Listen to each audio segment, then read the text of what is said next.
Hello guys, আসসালামু আলাইকুম। সবাই কেমন আছেন? আজকেও আপনাদের সামনে একটি ভিডিও নিয়ে হাজির হয়েছি।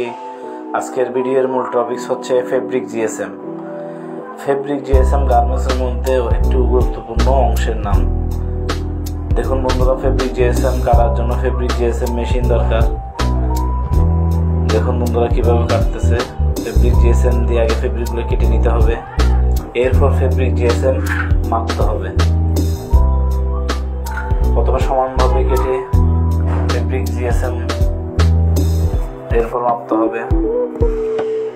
কাটার পর ফেব্রিকগুলো ভাঁজ করে ত্রিভুজ আকৃতির করে নিতে হবে। দেখুন বন্ধুরা কীভাবে ত্রিভুজ আকৃতির করে নিতে হয়। এরপর ফেব্রিক মাপার ওয়েট মেশিন দিয়ে ফেব্রিকটা মাপতে হবে। দেখুন বন্ধুরা এটা আসছে 141। এখন আরেক কালারের ফেব্রিক দেখুন বন্ধুরা কত আসে। এক এক ফেব্রিকের এক এক জিএসএম থাকে। জিএসএম অর্থ হচ্ছে বন্ধুরা গ্রাম স্কোয়ার মিটার। দেখুন বন্ধুরা এটা আসছে 133। একই স্টাইল একই ফেব্রিকের ভিন্ন ভিন্ন জিএসএম কালার ওয়াইজ। দেখুন বন্ধুরা ফেব্রিক জিএসএম মাপার পর এরপর চোয়াশ করতে হবে। ফেব্রিকগুলো কীভাবে চোয়াশ করতেছে দেখুন বন্ধুরা। এই যে বন্ধুরা এভাবে কেটে নিতে হবে।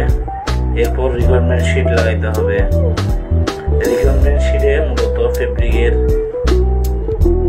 ধরন, ফেব্রিক স্টাইল, কালার, মার্সেন এগুলো ডিটেলস থাকে। ফেব্রিক টুকরা কাটার পর ট্যাপ দিয়ে লাগিয়ে এরপর রিকোয়ারমেন্ট শিটটা লাগাইতে হবে। দেখুন বন্ধুরা কিভাবে লাগানো হচ্ছে। এরপর কাটিং স্টিকার উপর দিয়ে মেরে ফেব্রিকে আমরা যে ওয়েটটা পাইছি ওইটাই উল্লেখ করে দিতে হবে। দেখুন বন্ধুরা রিকোয়ারমেন্ট শিট কীভাবে লিখতেছে, কীভাবে ফিল আপ করতে হয় রিকোয়ারমেন্ট শিট।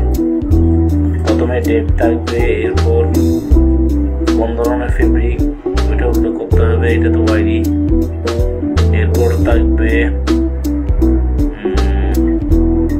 বেস নাম্বার, এরপর ওয়েট, এরপর মার্সেন নেম। দেখুন বন্ধুরা এরপর জিএসএম, এই সেম জিএসএম এখানে কাটিং স্টিকের উপর লিখে দিতে হবে। এভাবে সোয়াসটা বানাইতে হয়।